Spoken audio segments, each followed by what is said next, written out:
Hi అండి. Hello. ఈరోజు నేను ఏం ప్రిపేర్ చేయబోతున్నానంటే, పుట్నాలతోటి పప్పుల పొడి చేసేస్తున్నానండి. పిల్లలకి దోసల్లోకి, ఇడ్లీలోకి చాలా బావుంటుంది. పిల్లలు కూడా చాలా ఇష్టంగా తింటారండి.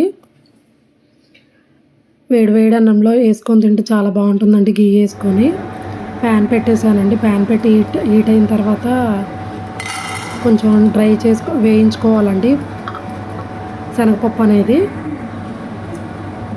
పుట్నాల పప్పు అని కూడా అంటారండి. వేయించుకున్న తర్వాత ఒక 20 ఎండుమిర్చి వేసుకొని అవి కూడా వేయించుకోవాలండి.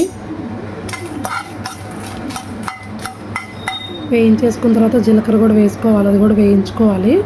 కొంచెం జీలకర్రలోనే ఉప్పు కూడా వేసానండి నేను.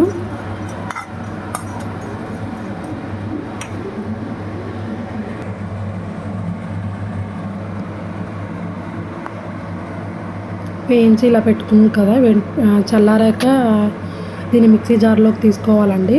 మిక్సీ పట్టేసుకోవాలి. కొంచెం బరకగా ఉన్నా పర్వాలేదండి, బాగానే ఉంటుంది తినడానికి కూడా.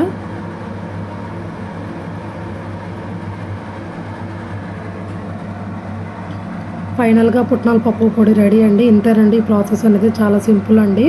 వేడి అన్నంలో ఘీ వేసుకొని తింటే చాలా బాగుంటుందండి. పిల్లలైతే ఇష్టంగా తింటారు. మా పాప అయితే చాలా ఇష్టపడి తినిందండి. Please subscribe.